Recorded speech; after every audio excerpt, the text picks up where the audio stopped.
5 years of marriage and I was treated worse than the dog Ashley Lynn kept as a pet. But just because she had no decency did not mean I had to lose mine. To repay a debt of gratitude, I buried my trillion-dollar fortune, kept a low profile, and let her whole family walk all over me. Tonight happened to be the end of month 7, and also the night her first love flew back into the country. Watching her grind my dignity into the dirt for that man, I smiled. Ashley, you thought you had me trapped. The truth is, you were the one who could not afford to lose me.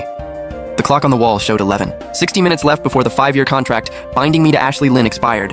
The villa doors burst open. Ashley walked in and she was not alone. With her was Ethan Gu, the man whose name she had been calling out. In her dreams for 5 years of marriage, I came out of the kitchen carrying the stomach tonic soup I had just finished making. The clay pot was scalding hot, but my hands had long since gotten used to the burn. I stopped when I saw them. Ashley was wearing a red dress I had never seen before. Her face lit up with a shy glow. Ethan was in an all-white suit, one arm around her waist, giving me a smug, challenging look. What are you standing there for? Ashley turned to look at me and her expression went cold instantly. Can you not see we have a guest? Get over here and grab some slippers. 5 years, and she had never once changed. I set down the clay pot and went to the entryway to get a pair of slippers. They were a brand new pair I had bought for myself and never worn. The moment I set them down at Ethan's feet, his leather shoe came down hard on the back of my hand. He twisted his foot a couple times just to grind it in. I did not make a sound. I looked up at him and he let out an exaggerated yelp. Oh my bad, Ethan made a show of it with a smirk on his face. You even have butler service in this house, Ashley babe. You have got quite the well-trained staff here. I got back to my feet, a dirty shoe print pressed into the back of my hand. It burned and stung. I looked over at Ashley. She was my wife and I figured she would at least say something. But Ashley just shot my hand a disgusted glance. Alex, go clean yourself up. You are such a clumsy mess. Stop embarrassing me. The feeling around Ethan's heart squeezed tight, then slowly released. Did it hurt? It had gone numb? I looked down and said, yes, Ms. Lynn.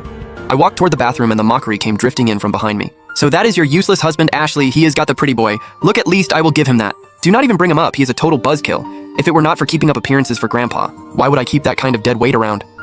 Anyway, tonight he can sleep downstairs in the storage room. He will not bother us. The cold water ran over my swollen red hand. I stared at myself in the mirror. Alex, this is who you are. You walked away from everything you had to protect this woman for 5 years. Was it worth it? 5 years ago, the Lynn family went bankrupt and the old man fell gravely ill. To repay a kindness, I secretly invested in the family and married in as a live-in son-in-law. These 5 years I cooked, I took the blame. I even drained my own life force, using my inner energy to treat the old man's chronic illness, and all I got in return was being called garbage. When I came back out, the dining room was packed. Ashley's little sister Lily had shown up too. Every dish on the table was something I had spent the entire afternoon making. Ethan had taken the head seat, the seat that was supposed to be mine, brother-in-law. Wait, no, I mean, Alex. Lily was wearing designer clothes I had paid for swirling her wine glass. Why are you just standing there? Can you not see Ethan's? Glass is empty. Do you have zero situational awareness? No wonder you are just a kept man. I did not move. Lily slapped the table. Alex, are you deaf? I am talking to you. You want me to tell my sister to kick you out right now? Ashley was peeling shrimp for Ethan. Did not even look up. Alex, pour the wine. Do not make me say it twice. I walked over, picked up the decanter, and began pouring red wine into the glass when Ethan's hand suddenly jerked. Oops. Half a glass of wine splashed across my shirt, soaking right through. My bad hand slipped. Ethan laughed without a shred of shame. So you are Alex, huh? That shirt does not look like it is worth anything. Clearance rack, maybe. I will throw you $200 later. Go buy a new one. 200 is way too generous, Lily cackled. Everything on him combined is not worth $200. He is just a freeloader leeching off our family. The room went still. I looked down. The wine stain on my chest was cold and sticky and reeked, just like the last 5 years of this marriage. What are you sulking about? Ashley set down the shrimp and looked up at me with pure irritation in her eyes. Ethan did not do it on purpose. Stop standing there with that dead face. Go change your shirt and mop up the floor while you are at it. In that moment, something inside me crumbled to dust. I lifted my head and looked straight at Ashley. Ashley, what is today's date? Ashley blinked, then frowned. What is wrong with you? Why do you care what today's date is? Today is October 24th. My voice was quiet, but completely clear. It is our 5-year wedding anniversary. The dining room went silent for a beat, then erupted in laughter. Lily doubled over. Oh my god, I am dying. Since this loser actually remembers the anniversary. Does he seriously think you treat him like a real husband? Ethan pulled Ashley in close. Well, look at that. Alex here is a real romantic. Ashley, babe, why not just have one drink with the man? Ashley threw her napkin down, like she had just heard the funniest joke of her life. Anniversary. Alex, take a good hard look at yourself in a mirror. Do you really think you have any right to talk to me about anniversaries? These 5 years you ate my food, wore my clothes, lived under my roof like a parasite. The only reason I kept you around this long is because you were at least easy to manage. Do not think I do not know what you are trying to pull, playing the sympathy card with this little stunt. Dream on. She pointed at the door. Since you care so much about today, then here is your anniversary gift. Get out. Right now, this second tonight. If I have to look at your face again tomorrow, we are going to the courthouse and the only paperwork we will be signing is divorce papers. I stared at the woman I had loved for 5 years and watched her face become something ugly and foreign. In her eyes, even the air I breathed was an offense.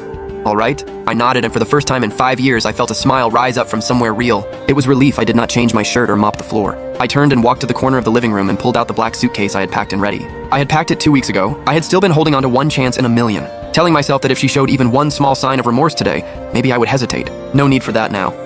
When Ashley saw me pulling the suitcase, she froze. Alex, what do you think you are doing? She snapped. You take one step out that door and see what happens.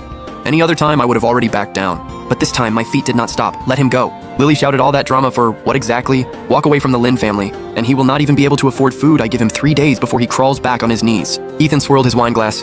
Alex, buddy, know your place. Without Ashley propping you up, you are just a nobody begging on the street. Why throw away the rest of your life just to save a little face? I made it to the entryway and turned to take one last look at the villa I had lived in for 5 years. Then I looked at Ashley one final time. Ashley, did you really think you were the one supporting me this whole time?